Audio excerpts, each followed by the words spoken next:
dialectic chaos basically means that somebody caused something to have something happen, that the result will be what they want. They'll cause a catastrophe and set into motion change. And if it wasn't for them causing this catastrophe, the change wouldn't happen. Kind of like 9/11.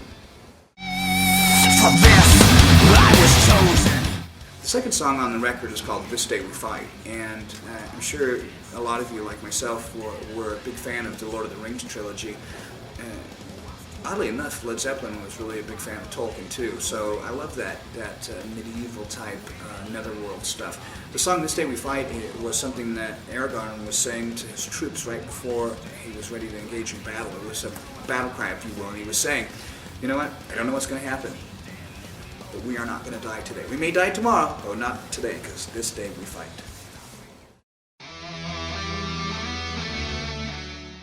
Okay, the next song I'm going to describe for you is a song called 44 Minutes, and this is about a bank robbery that took place in North Hollywood back in 1997.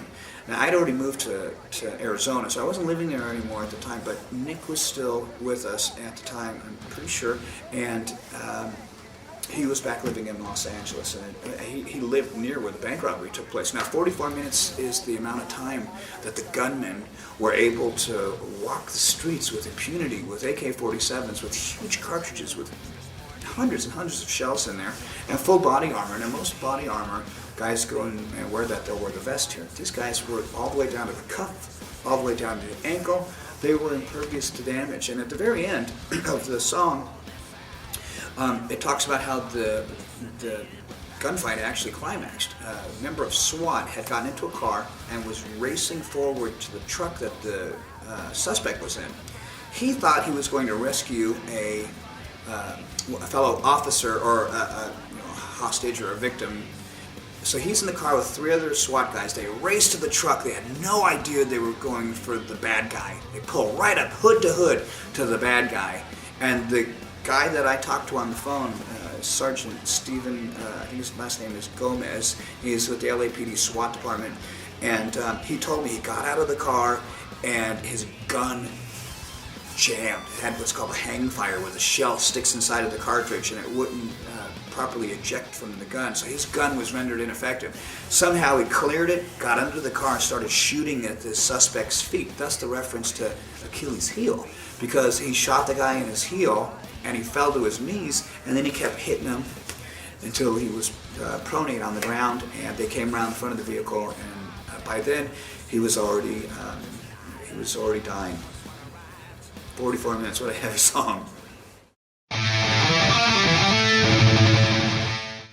The next song is called 1320. This is a song about drag racing. 1320 is the length of feet in a quarter mile. That is the universal length of drag strip in the United States, and the car itself in 1320 is a nitro fuel funny car. Now, the difference between a top fuel car and a nitro funny car is that one is using gasoline and the other one is using nitromethane. And when you compress nitromethane in a piston, it's like, to put it in simplest terms, like a little bomb. And with a car, it's kind of like when little boys like their farts. And when the difference, and this little poof, is quite substantial when you figure there's 8 ignitions in that block whenever you get an RPM. At least this is what I'm told. So when you get that times 8,000 RPM, there's 64,000 concussions, or however many the math is. You tell me if I'm off on it. I do know I was there, and if you weren't, I know better. It is a magnificent sport. It's one of the greatest things. You always talk about purebrated power. My favorite driver is John Forrest, and he's got some really cute daughters too. You should check out his website. The song is called Bite the Hand, and when the record is closer to release time, we're going to decide whether we have the title change and have that feeds in parentheses, or we change the whole title to Bite the Hand that feeds. I've been known to change my titles up until the last second, like with Cryptic Writings. That record was supposed to be called something else, and when we got the artwork back, it was rubbish, and so we had to change the title and the artwork. For this song, Bite the Hand, in the States, people after World War II, things started to change. People would start committing fraud and misusing bankruptcy in the States. And one of the things that they would do, people with integrity would live check to check. And you hear people say, God, I'm living hand to mouth right now. It's hard, but I'm making ends meet. Well, then came the advent of credit card fraud. People now live from check to credit card to check. And then you started seeing these people that belong on Jerry Springer and stuff like that, that live from credit card to credit card to credit card to credit card.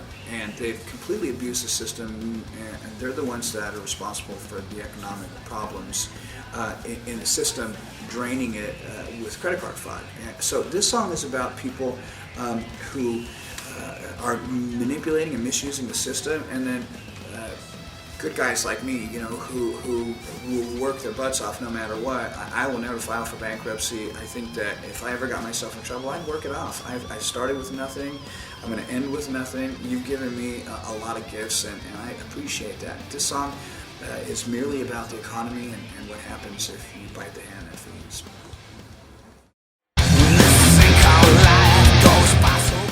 This next song, Bodies, is a song that, again, with the titles, you know, I think I'm just going to call this Bodies. I like the one-word title. I think it's pretty cool. And believe it or not, this song actually has been hanging around for a little while. When we recorded United Abominations, we had a little piece that you heard on the net. We put it up, and it was Sean jamming out the end of Bodies. So you already heard part of this song.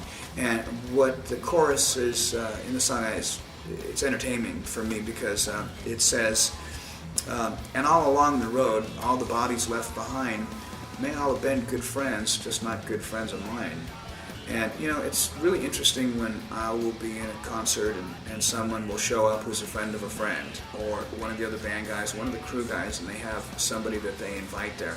They're either completely gracious and cool, or they're complete utter rectums, and it just, you know, it's the hardest thing to deal with people like that. So Bodies is the riff, and you've heard before, like I said. The rest of the song is obviously new to you, and I hope you like it as much as we do. It was a great classical progression at the end, and this is part of the areas where you can see Chris Broderick really shining. And besides the fact you've already had your nuts cut off from guitar solos, if any of you have anything left, this will surely get it.